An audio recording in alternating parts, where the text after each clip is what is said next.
Voilà, donc de retour sur la libre antenne puisqu'on avait commencé tout à l'heure et là, chose promis, chose due, on est avec Kémy Seba. Bonsoir Kémy. Bonsoir la famille. Donc voilà, on est hyper content de t'avoir ici, les métanotes aussi, hein, ils te saluent tous. Il y a de nombreux, on va dire, de nombreux hommages qui te sont rendus. Hein. Salut Kémy, merci pour toi, merci pour ton boulot, C'est voilà. pas le but, tranquille. Voilà, bon, en tout cas, ils sont hyper contents de t'avoir ici et nous aussi, parce que, alors en plus, félicitations, on a appris que tu as été nommé alors chercheur en philosophie et en sciences politiques à l'université Cheikh Anta Diop de Libreville. En fait, c'est l'ICAD, c'est l'Institut Cheikh Anta Diop de l'Université de Libreville au Ouais. Gabon. C'est une formation intense, accélérée, que j'ai suivie avec actuellement le plus gros spécialiste de philosophie en Afrique francophone, Grégoire Biogo, qui est considéré comme, il fait partie des 10 personnes les plus influentes à l'heure actuelle sur l'intelligentsia africaine, francophone. Et bon, il m'avait pris en formation, il m'avait pris sous son aile il y a quelques années, parce qu'il avait décelé, je pense, sur le terrain de la pensée ou de la réflexion. Il savait que j'étais quelqu'un qui était passionné par ce domaine-là. Et voilà, j'ai morflé ces dernières années. Je ne peux pas le cacher, même si je ne le disais pas, cours du soir, journée. Donc la journée, j'étais soit à la radio, à la télé, parce que je travaille aussi à Convergence FM, et à côté de la 2STV. Et voilà, j'avais les cours, puis la vie de famille. J'ai travaillé comme un forcené, parce que je pense que le savoir, c'est important jusqu'à la fin de nos jours. Et j'ai eu, sans trop flamber, on a eu de très bons résultats. Voilà. Et le résultat de tout ça, c'est que quand tu travailles, à la fin, tu as des diplômes qui vont avec. Je cours pas après les diplômes, mais ça me permet toujours dans cette démarche de densifier notre réflexion, d'avoir d'autres portes qui s'ouvrent. Avant, je donnais des conférences dans les universités. Là, maintenant, je vais pouvoir donner des cours, parce que c'est enseignant-chercheur. Je vais pouvoir donner des cours. On a appris en quelques années ce que d'autres apprennent en 8 ans, mais on a travaillé 3 fois plus. Tu vois. Et la procédure que j'ai suivie, c'est une procédure très rare dans le domaine de la formation universitaire. Et donc, je ne rendrai jamais suffisamment hommage au professeur Grégoire Biogo. C'était lui-même un élève de Cheikh Anta Diop et du philosophe juif, qui s'appelle Jacques Derrida, qui est le philosophe de la déconstruction. C'était le meilleur élève, Grégoire Biogo. C'était le major à la Sorbonne. Et puis voilà, là, il me prend sous son aile et apparemment, je fais partie de ses meilleurs élèves. Donc, pour moi, c'est très important. Et ça nous permet de passer à un autre stade, encore une fois. D'accord, non, c'est très bien. Ça veut dire qu'il y a une reconnaissance du panafricanisme en tant que science. C'est ça que ça veut dire? En fait, c'est plus complexe que ça. C'est-à-dire que le travail qui est le mien, qui sera le mien, à la base, j'ai inséré dans ma réflexion, dans mon paradigme, toute la sève, quelque part, de la formation universitaire en philosophie de base que l'on a sur le continent africain et qu'on peut avoir aussi en Occident, parce que c'est un programme qui est universel sur ce terrain-là. Sauf qu'à la différence de ce qu'on nous présente en philosophie en Europe, où on pense que la philosophie est née en Ioni, est née avec M. Socrate, nous on apprend la philosophie africaine de la période présocratique, avec des penseurs qui existent en Afrique, parce que la philosophie n'est pas née en Grèce, elle est universelle, la sagesse n'est pas née là-bas. Et au contraire, même les philosophes grecs sont partis étudier du côté de la Méditerranée, ils sont partis étudier aussi du côté de l'Égypte. Voilà, ça c'est aussi une réalité, sans être dans un discours caricatural afrocentrique, c'est une réalité. Même les penseurs grecs le reconnaissaient. Donc on a une formation intensive sur ce terrain-là. Et on a étudié aussi les philosophes classiques qu'on peut trouver en Europe ou ailleurs. Et après, moi, je me suis spécialisé sur les questions du panafricanisme, de telle sorte que j'ai pu créer un link entre justement les bases universitaires intenses que j'avais sur le terrain de la philosophie et la réflexion panafricaine des pères fondateurs, des révolutionnaires de la terre-mère, tels que Kwame Nkrumah, tels que Robert Oumniobé, tels que par la suite Thomas Sankara, avant lui Patrice Emery Lumumba, Amilcar Cabral, Muammar al-Kadhafi, dans les derniers temps. Est-ce que tu mettrais Marcus Garvey, toi? Bien sûr, Garvey était un panafricain totalement, qui avait sa vision. Le panafricanisme, c'est une maison dans laquelle il y a plusieurs pièces, plusieurs chambres. Chacun a une spécificité. Chacun avait une pensée précise. Comme Nkrumah, on va parler du consciencisme, par exemple. Thomas Sankara parlera, lui, de l'autosuffisance alimentaire. C'était la démarche qui était la sienne.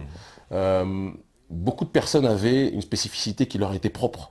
Mais tous se réunissaient sous l'égide du programme du panafricanisme. C'est pour ça que j'entends souvent en Europe des gens qui disent, qui sans connaître, confondent ou comparent le pan-européisme, l'Union européenne, avec la logique de l'Union africaine, c'est des gens qui n'ont absolument pas compris la dimension.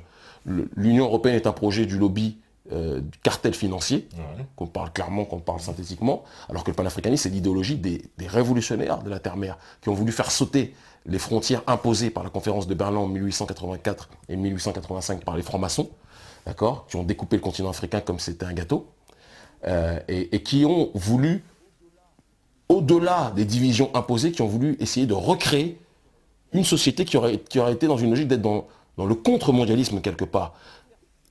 Faire sauter certaines frontières et faire en sorte qu'on agisse telle une voix qui parle au concert des nations et qui est dans une démarche d'essayer de lutter contre le cancer des nations. C'était leur démarche. Et c'est notre démarche aujourd'hui. Le panafricanisme est l'idéologie de libération africaine qui est la plus propagée dans les masses aujourd'hui.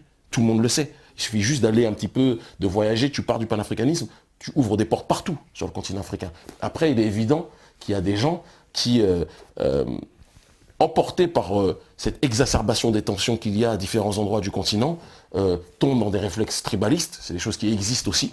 On ne peut pas faire comme si ça n'existe pas. C'est pas ça justement qui empêche l'émergence d'une véritable idéologie en Afrique, c'est justement le principe du clanique de la société, la société organisée. Mais la question c'est qui est-ce qui exacerbe ça?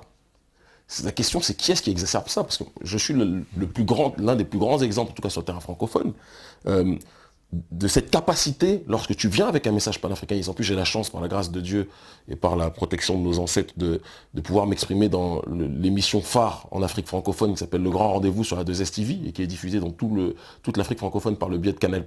Ils servent au moins à ça. D'accord. Et mon message passe partout. Notre message passe partout et il est reçu avec aussi bien par la masse que par l'intelligentsia, avec une générosité, avec une affection réelle, parce que quelque part on réveille ce que les nôtres pensaient être enfuis dans les livres, pensaient être enfuis. Certains pensaient que le panafricanisme était mort avec nos aînés qui ont été assassinés, pensaient que le panafricanisme était mort avec nos pères fondateurs et les leaders qui se sont battus pour notre indépendance. Donc il y a ce côté bicéphale, et peut-être schizophrénique aussi, de l'Africain qui peut tomber facilement dans des réflexes claniques. Il peut tomber facilement dans des conflits intertribaux. Je le vois moi-même. Mais dans le même temps, le même qui peut tomber dans ces réflexes-là, lorsqu'il entend, et c'est toujours la théorie du verre d'eau sale et du verre d'eau pure, quand tu ne le donnes que le verre d'eau sale, et que tu lui dis que ce n'est que ça l'eau, la personne boit si elle a soif. Si tu présentes à côté du verre d'eau sale le verre d'eau pure, et ce panafricanisme, l'idéologie de libération africaine en tant que telle, on dit les choses clairement et simplement, les gens comprennent.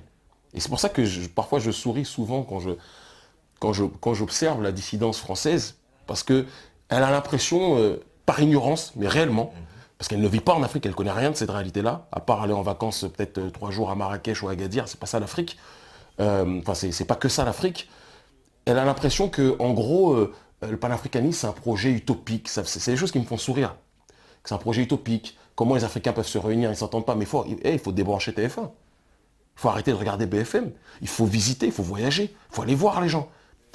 Moi, je voyage, je vais au Nigeria, je vais au Bénin, je vais au Sénégal, je vais au Mali, je voyage à différents endroits.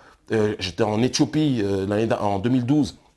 On voyage, on essaie d'aller au plus d'endroits possible. Je dois aller en Afrique du Sud aussi l'année prochaine et dans d'autres pays, on en reparlera peut-être. Les gens ont une autre vision des choses. Et il y a toute une génération qui a compris que la seule solution, de toute façon, pour que l'Afrique puisse en sortir, c'était le projet de Kadhafi, c'est qu'on ne puisse parler que d'une seule voix, du nord au sud, de l'est à l'ouest, et avec l'aide de la diaspora. Donc, moi j'encourage vraiment les gens dans le microcosme franco-français, parce que c'est ça le problème de la dissidence, c'est qu'elle ne voyage pas. Elle voyage très peu, ça reste sur Internet, ça ne va pas à l'extérieur, du coup, elle ne voit les choses qu'à travers un prisme parisiano-parisien, tu vois, ou lugano-luganiste.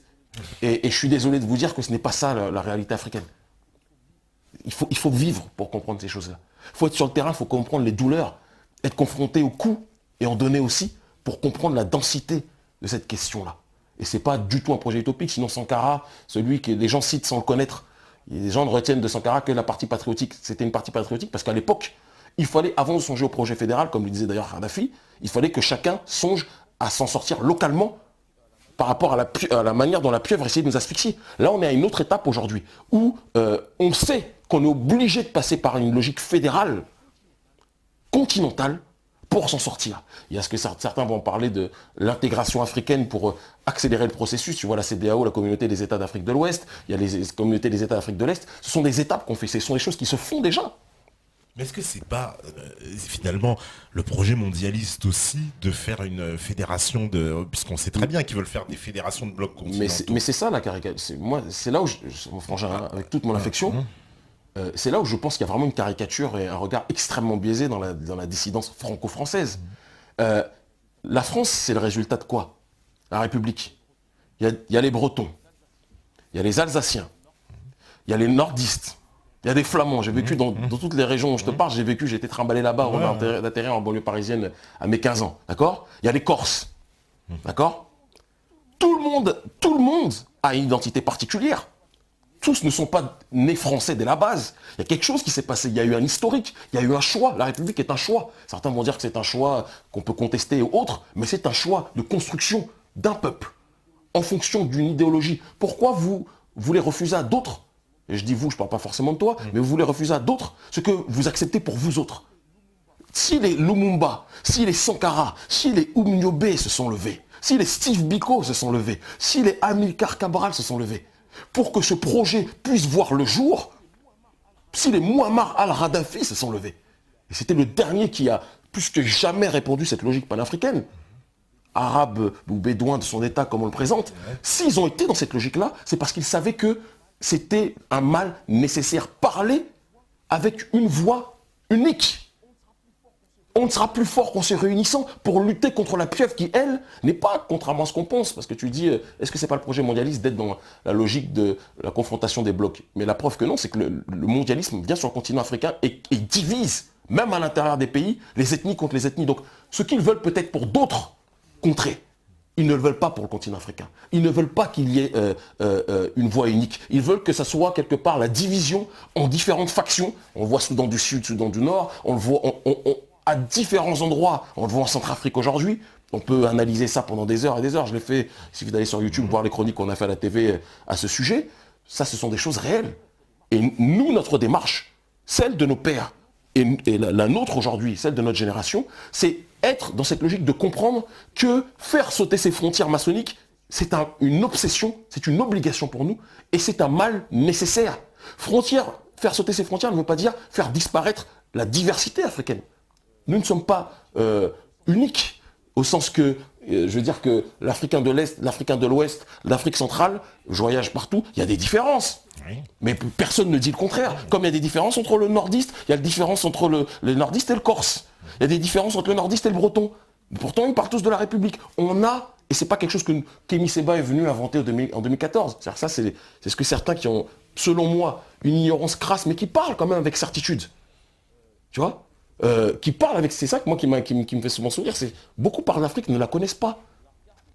La regardent depuis Blanc-Ménil ou autre et se permettent de faire des jugements sur la réalité africaine. Non, parlez de ce que vous connaissez. Parlez de ce que vous vivez. Vivez les coupures d'électricité comme nous. Vivez les coupures d'eau comme nous. Vivez les sacrifices dans lesquels on est. Et après, vous pourrez venir parler. Mais ne parlez pas quand vous ne connaissez pas, ne serait-ce que l'histoire du panafricanisme. Vous ne la connaissez pas. Et j'entends des gens qui souvent, moi, citent Sankara. C'est des choses, moi, qui me font... ça me fait sursauter. En même temps, ça me fait éclater de rire. Je me dis, les gens citent. Ils ne savent pas. Quand Sankara va à Harlem, c'est comme les gens qui disent, dès que tu commences à parler de solidarité entre afro-descendants, t'es un racialiste. C'est le nouveau terme à la mode que certains abrutis aiment citer et répéter à foison. Quand Thomas Sankara va à Harlem et dit que lui, il est dans la maison noire, une maison noire du peuple noir en tant que tel, quelqu'un est parti traiter Sankara de racialiste parce qu'il disait que les Afro-Américains, c'était notre population, c'était nos frères qui étaient installés là-bas? Personne. Mais ici, on est au XXIe siècle, dans une période où les gens n'ont plus de repères historiques en ce qui concerne l'Afrique. La plupart du temps, ils n'étudient même pas. Ils ne savent même pas de quoi ils parlent. Alors ils vont citer, ils vont piocher à gauche, à droite des gens dont ils ne connaissent pas l'œuvre. Et puis ils vont taxer, dès que ça ne va pas dans leur sens, un tel est racialiste, un tel ne l'est pas. C'est tellement ridicule. Comme tous les politologues qui parlent sur moi en France, Stéphane François, il est payé par le CNRS ou autre pour dire que Kémy Séba est un idéologue racialiste. Qu'est-ce que ça veut dire, racialiste? Quand Aimé Césaire dit qu'il quitte le Parti communiste parce qu'il y a un moment où il sait que les Noirs doivent s'organiser dans une structure qui leur est propre, avec des objectifs qui leur sont propres, non pas parce qu'ils sont contre les autres, mais parce qu'il est nécessaire qu'ils se réalisent eux-mêmes. C'est pas du racialiste, ça. Non, c'est pas racialiste, mais peut-être que si aussi, c'est vrai que les gens, pourquoi ils disent pas médias, ils te disent, c'est vrai qu'ils te taxent de racialisme, ils disent aussi suprémaciste noir. Alors ça, quand on voit l'état de l'Afrique, être suprémacisme, c'est comme une grosse blague. Suprémacisme vis-à-vis de quoi? Bah en fait, si tu veux, il se base, mais ça je sais que toi dans ton livre t'es revenu sur ces propos, mais t'as eu des propos très durs contre les blancs quand même à un moment donné. Attention, il faut aussi qu'on nuance les choses. J'assume tout ce que j'ai dit. Ça, qu'on soit très très clair. Mais sur les propos que t'avais tenu des propos très durs quand même. Je dis et je répète, tout ce que j'ai dit, je l'assume. Même dans les excès, même dans ma radicalité, j'assume tout ce que j'ai dit. Parce que la réalité est que l'homme noir est tombé tellement bas aujourd'hui que lorsque certains d'entre nous durcissent le ton, c'est parfois un passage obligé pour se faire entendre. Si je n'avais pas durci le ton, j'aurais pas les 80 000 personnes qui me suivent aujourd'hui à différents endroits, sur les réseaux sociaux ou ailleurs, ou en Afrique ou dans la diaspora. Ça aussi, c'est une réalité. J'ai dû durcir le ton avant de pouvoir m'apaiser et pouvoir m'ouvrir. Si j'étais venu en faisant du tam-tam, du djembé, en disant on est tous des frères, les gens ils ne seraient pas dans cette démarche-là. On a dû provoquer pour se faire entendre. Et j'assume ce que j'ai dit. J'ai pu blesser des personnes. Ceux que j'ai pu blesser, contrairement à beaucoup de gens à la dissidence, moi j'aime de un, me remettre en question, et de deux, dire, c'est vrai que sur tel ou tel point, j'ai pu aller trop loin. Mais il faut faire attention, il faut être prudent. C'est-à-dire que les personnes qui me disent, ouais, t'as été trop loin à l'époque, que chacun fasse son introspection. Parce que la plupart des gens qui parlent sont des gens qui font des erreurs, mais qui ne sont pas capables de les reconnaître.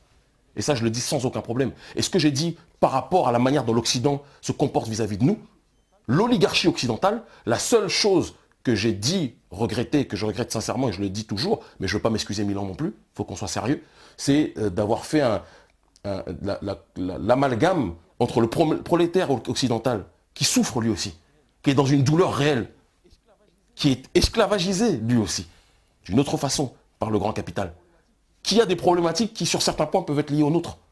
Ces gens-là sont mes frères de lutte, sont mes frères de douleur. Pas de couleur, mais de douleur. Et je leur donne la main aussi. Et à une certaine époque, je n'avais pas le temps de faire la différenciation entre l'élite et la masse. Et j'ai aucun problème à le dire. C'était pas le moment. Donc j'accepte pas non plus qu'on vienne me dire oui, ah non, mais t'es un peu... Écoute, quand on voit la manière dont le continent africain et le monde africain est traité aux quatre coins du monde, il est normal de durcir le ton. Je l'ai durci, je l'assume complètement. J'ai aucun problème à le dire. Après, on passe à autre chose. On avance. On se donne la main. Et tu vois, dans mes conférences, quand je fais les conférences en Occident, 40% de mon public, c'est des 30%, c'est des blancs. Il y a des blancs. Il y a des rebeux qui sont là, et il y a une majorité de renois, mais il y a des gens de toutes les ethnies. Il y a même un juif qui était là à la dernière conférence à Marseille. Donc les choses sont plus complexes que ce que BFM, France Info, Libération, j'ai vu tout ce que la presse a raconté ces derniers temps lors de mon incarcération. C'est beaucoup plus complexe que tout ce qu'ils disent. Mais ça ne m'empêche pas de dormir. Je ne suis pas là non plus pour... Voilà. Alors, justement, je vais lire un petit peu les questions, parce que après, si je dis pas leurs questions, tu sais, je me fais charcler. On me dit... alors... Si je comprends, la pieuvre refuse de choisir l'union des Africains, certainement car choisit justement, mais a imposé l'union aux Européens. Une union sera voulue par la pieuvre ou ne sera pas. Ouais, c'est-à-dire que il nous dit exactement, mais il a tout résumé. Vas-y, continue. Ouais, voilà, ils nous disent que il est entièrement d'accord avec toi. C'est-à-dire que les gens en fait ne voudraient pas d'une union africaine. Toi, tu penses ça vraiment que entre guillemets l'oligarchie mondialiste qui prépare des grands plans de créer des blocs continentaux. En tout cas, pour l'Afrique, ça les intéresse pas, cette union, c'est ça? Ce que le frère vient de dire, quelle que soit sa couleur de peau d'ailleurs, il vient de résumer à la perfection la problématique. L'oligarchie n'aime pas l'unité, sauf si c'est elle qui la contrôle. Ce n'est que ça. Si c'est elle qui coopte l'unité, on le voit aujourd'hui quand on voit les vassaux qui sont à l'Union africaine, ils ont vidé de sa substance le projet des leaders, des pères fondateurs, jusqu'à Kadhafi, qui arrosait l'Union africaine pour que les gens se lèvent et aient une logique de dignité réelle. Mais ils l'ont laissé crever aussi. Et ben oui, parce que ces gens-là, malheureusement, je te dis, il y a beaucoup de vassaux de l'impérialisme qui sont présents. L'impérialisme n'est pas que blanc, l'impérialisme n'est pas que juif, l'impérialisme il est nègre aussi. Il y a des gens qui sont cooptés par cette oligarchie pour faire en sorte de détruire de l'intérieur un projet qui à la base était un projet d'indépendance. Et ça, c'est des choses qu'on doit dire, qu'on doit reconnaître. Et nous, on est dans une démarche à l'heure actuelle de faire comprendre aux gens qu'il faut qu'on s'éloigne du système des urnes qui est vicié sur le continent africain et qu'on déplace le curseur du pouvoir vers la société civile. C'est ce qui se passe. Et c'est ce que même nos ennemis mondialistes, les Georges Soros et compagnie, dans les ONG qu'ils créent à foison sur le continent africain, c'est ce qu'ils ont compris, puisqu'aujourd'hui ils sont dans une logique de coopter. C'est-à-dire qu'ils s'agrippent à des sentiments réels du peuple, des sentiments d'indignation, de colère, ceux qui veulent de la liberté, qui veulent de la justice. Ils viennent les voir, ils les financent, Human Rights Watch, Open Society, vous voulez la démocratie, vous voulez la gouvernance, ils se cachent derrière ce que je conceptualise dans mon livre Black Nihilisme comme étant la logique de l'impérialisme de la vertu. Et dans la démarche qui est la leur, à partir du moment où vous voulez la justice, ils essayent de vous donner un package idéologique pour que, quelque part, vous soyez reliés à leur réflexion politique. Je ne sais pas si tu comprends ce que je dis. Et après ça, une fois qu'ils énoncent cette réalité et que les nôtres commencent à revendiquer la démocratie, alors qu'à la base, ils ne parlaient pas de démocratie, ils parlaient d'autodétermination. Ils parlaient du droit à pouvoir disposer de leur système et comment dirais-je, de la liberté la plus totale, la plus réelle. Le droit de pouvoir décider de leur propre destinée. C'était ça leur logique, de base. Mais quand les oligarques viennent, les financent, celui qui a faim, il y a un moment ou un autre où il commence à, on dit toujours, main qui donne, main qui dirige. Mais comment ça se fait qu'en Afrique, sur justement quasiment, allez, on va prendre 20 pays, ils arrivent à corrompre dans les 20 pays, quoi. Il n'y a pas une levée. Bah, j'ai envie de te dire, comment ça se fait qu'en Europe, sur tous les pays de l'Union Européenne, ils arrivent à corrompre tous les chefs d'État à la tête des pays, c'est la même chose. C'est-à-dire que la corruption, elle est mondiale. Non, parce que je fais la comparaison. Je suis d'accord avec ce que tu dis. Je suis d'accord avec ce que tu dis. Sauf que, peut-être bien, je vais faire l'avocat du diable, hein, j'ai l'habitude dans l'émission, l'américanisation est plus difficile à comprendre que la colonisation pour les Africains.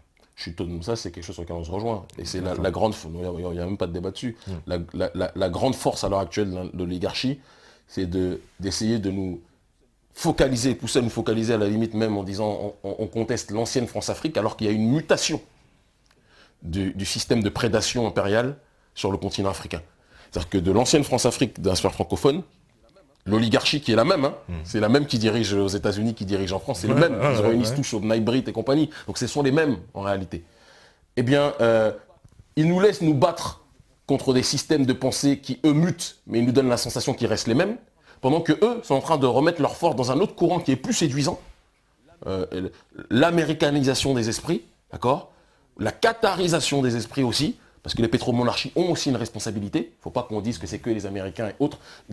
Les pétromonarchies, la société, l'axe atlantiste américano-israélien et les ONG de l'Union européenne, dont la France aussi, soyons clairs, on ne va pas exclure, moi je ne suis pas partie des gens qui vont exclure l'oligarchie française, elle fait partie du problème aussi, clairement. Eh bien, eux agissent d'une façon aujourd'hui où ce n'est plus une confrontation comme c'était le cas à l'époque de Jacques Foccart, c'est une logique de financement. Aujourd'hui, tu as un problème, tu as besoin d'une bibliothèque, et je le vois moi quand je fais les conférences dans les universités, à l'université Cheikh Anta Diop ou autres, à différents endroits. Je parle aux étudiants, je fais toujours le test. Je leur dis, si vous avez le choix entre les Vénézuéliens, parce que je me suis énormément rapproché des Vénézuéliens cette année, je passe d'ailleurs le bonjour à l'ambassadeur Eddie Rosé Corcega du Venezuela, l'ambassadeur en Afrique de l'Ouest, qui est un grand homme, dont je parle beaucoup dans mon bouquin. Et ce dernier, lui-même le sait, que quand on parle du Venezuela, j'en parle souvent aux jeunes donc, et je leur dis, entre le Venezuela et les États-Unis, s'ils avaient le choix entre deux pays, où est-ce que vous voudriez aller? Les 3/4 des jeunes qui nous kiffent, qui viennent assister à l'émission télé, les 3/4 des jeunes tu leur dis, tu as le choix entre New York et Caracas, ils vont tous aller à New York. Tu vois? Parce que le swag américain, et qu'on le veuille ou pas, c'est pour ça que moi je n'aime pas la caricature, on est sur cette plantation, nous tous. Celui qui dit qu'il ne l'est pas est un grand menteur. Si on commence à faire l'inventaire des tenues, d'où ça vient, etc., le swag, nous tous, hein, moi le premier, il faut pas, même si après moi je produis mes propres tenues, on peut y revenir aussi, mais le béret, c'est pas un béret qui vient du Burkina Faso, de Dakar, tu vois, il y a plein de choses sur lesquelles on peut parler. Il faut qu'on analyse, il faut qu'on soit pragmatique. L'Afrique m'a poussé au pragmatisme. Et le pragmatisme, c'est que l'impérialisme et nos adversaires sont dans la logique de séduction. Alors que les résistants au mondialisme, eux, pour l'instant, sont dans la dénonciation, mais ils ne sont pas dans la proposition. Et c'est ça le retard que nous avons aujourd'hui de manière fondamentale face à ceux qui sont en train de court-circuiter notre continent, les forces vives de notre continent. Ils les récupèrent avec des discours sucrés, avec toujours une volonté de les soudoyer, mais en les encourageant. Parce qu'ils savent que la nouvelle génération est bouillante. D'accord? Et ils essayent de les orienter, c'est-à-dire qu'on va les pousser. Exemple de Compaoré, c'est exactement la même chose. On tire sur ce traître, parce que c'est l'un des plus grands traîtres de l'histoire du continent africain, même si là aussi, encore une fois, je refuse cette hypocrisie qui consiste à faire porter tout le chapeau sur Blaise Compaoré par rapport à Sankara. Sankara, il est mort à cause de 3 parties. Il est mort à cause de Compaoré, certes, trahison, c'est quelque chose de réel en Afrique, c'est quelque chose de réel dans le monde. Il est mort à cause de l'impérialisme, qui est celui qui soudoie et qui paie, et il est mort aussi parce que le peuple, à l'époque de Sankara, beaucoup lui ont tourné le dos. Il faut qu'on arrête de mentir. Il faut qu'on arrête de mentir. Je peux vous présenter des tas d'anciens révolutionnaires burkinabés qui étaient minoritaires, des proches de Sankara, qui à un moment étaient minoritaires. Sankara était devenu impopulaire au Burkina Faso à une certaine époque.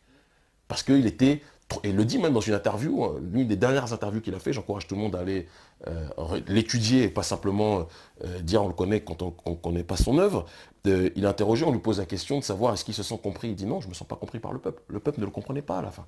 Parce qu'il était trop en avance. Il était trop en avance, voilà. Certainement. Donc, que tu vois un mec comme Compaoré, c'est ça qui est intéressant, moi, qui me fait sourire. La jeunesse fait en sorte qu'il parte. Il part, gloire à Dieu. Mais est-ce qu'on a détruit le système? On n'a pas détruit le système. On a détruit la marionnette.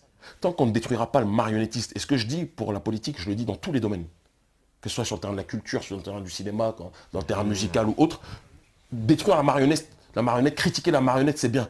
Mais tant que tu ne critiques pas le système, tu perds ton temps.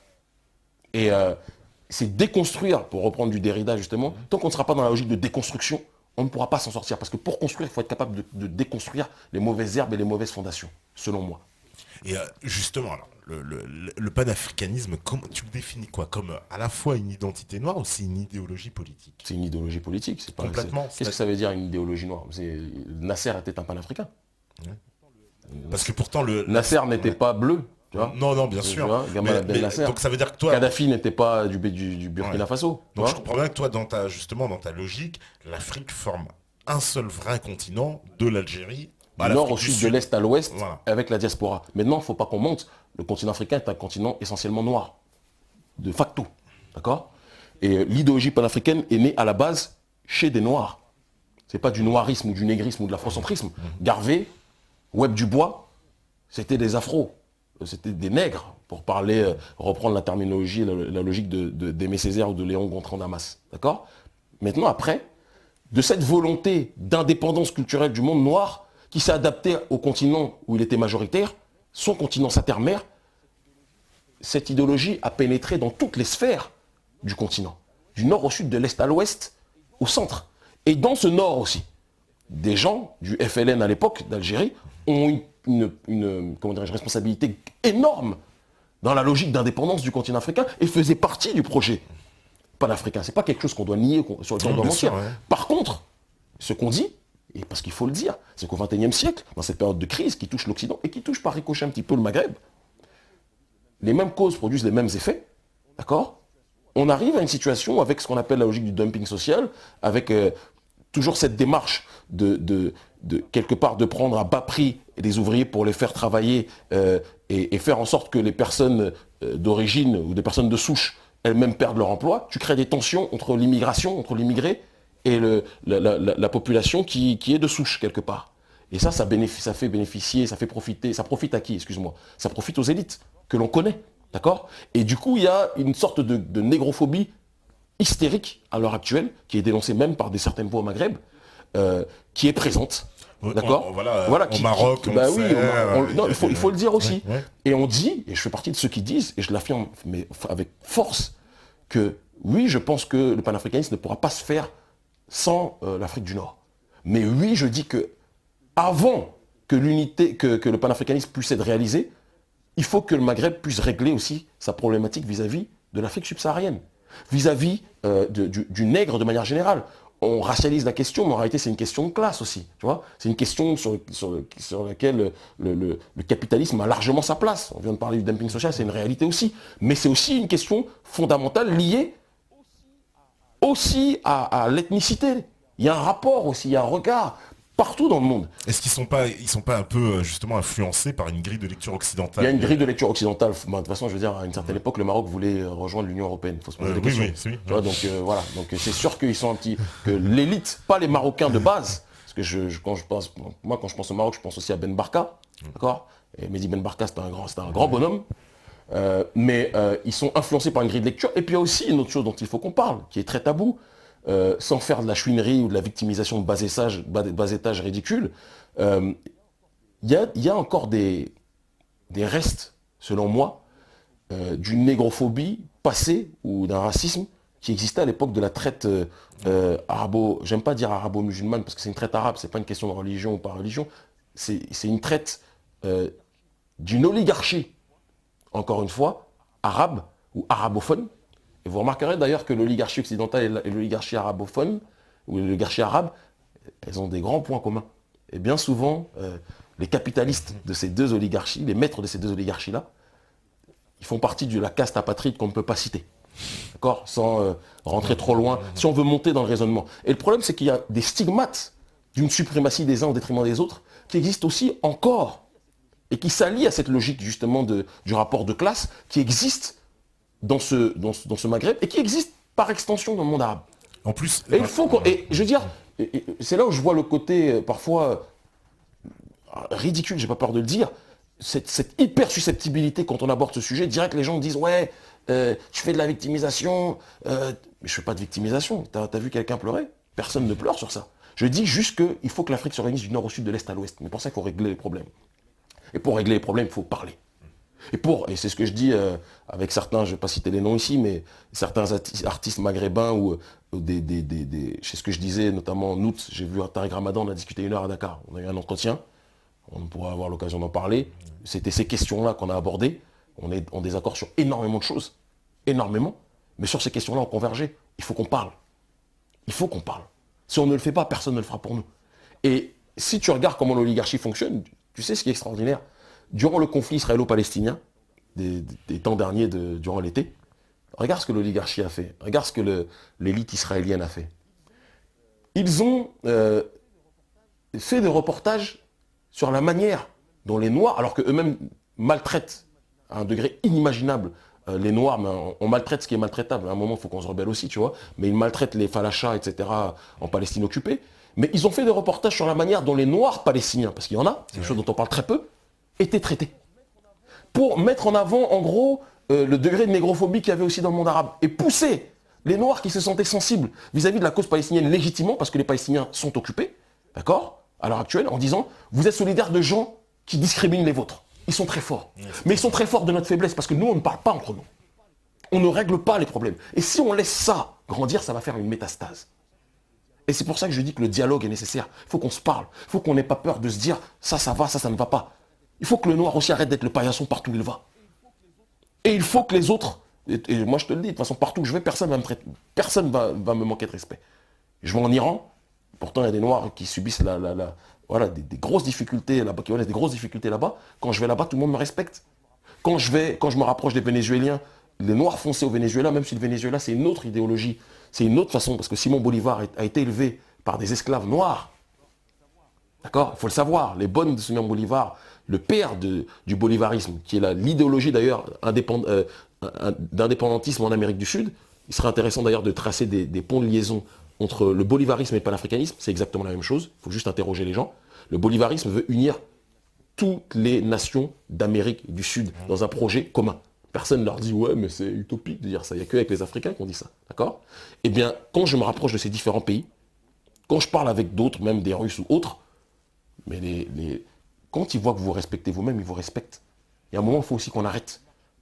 On ne marche que sur quelque chose qui s'allonge, quelque part. Oui, quelque part. Alors, pour faire l'avocat du diable, est-ce que ça, ce soir, ouais.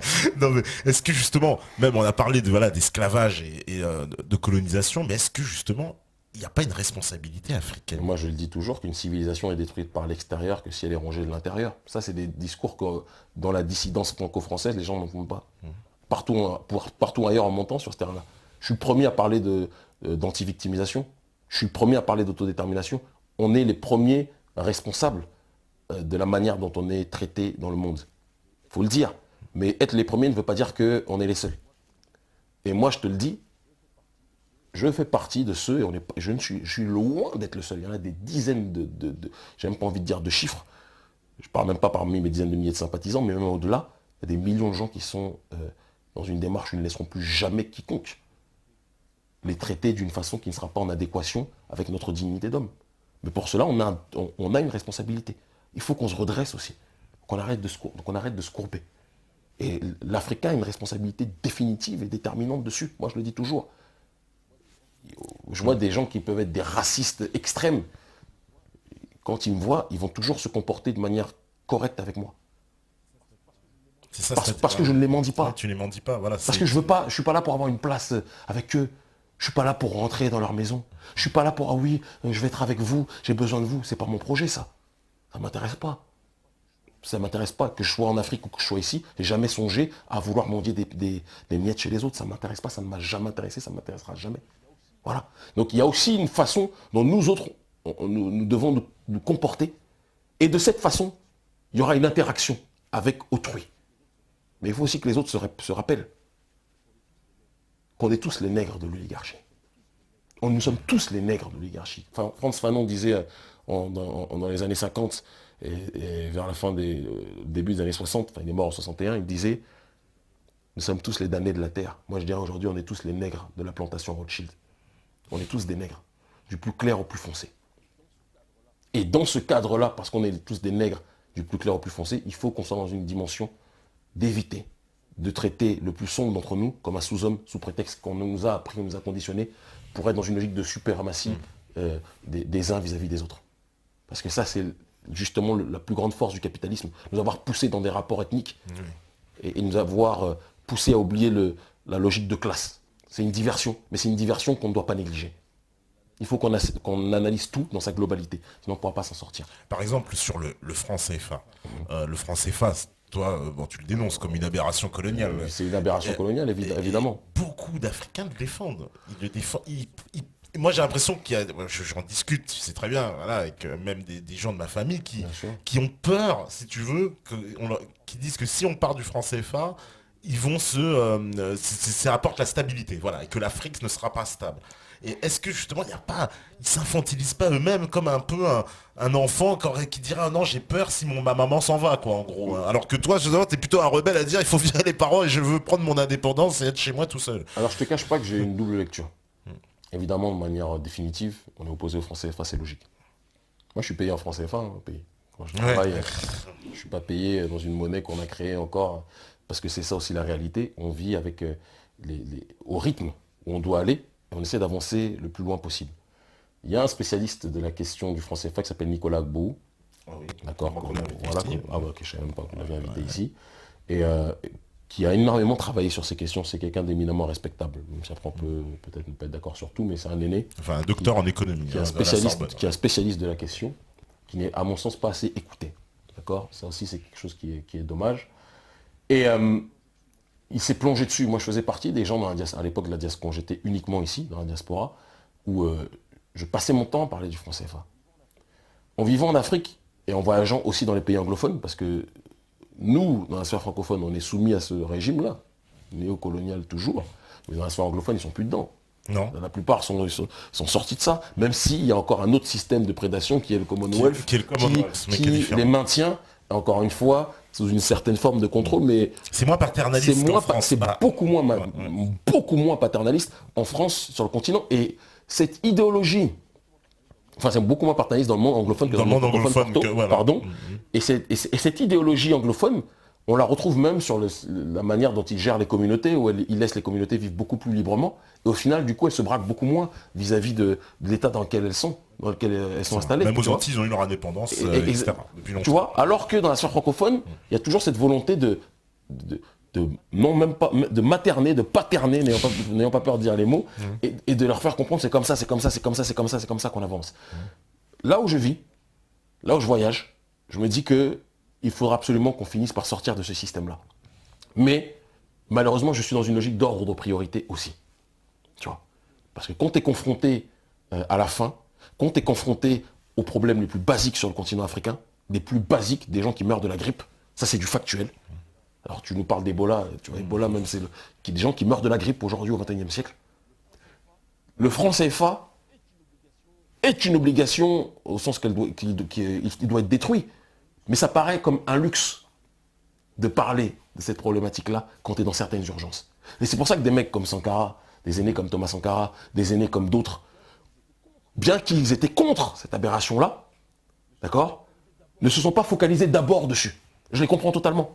Parce que quand tu es confronté aux réalités quotidiennes sur le continent africain, il y a des urgences dans lesquelles t'es installé et des urgences dont tu dois te préoccuper.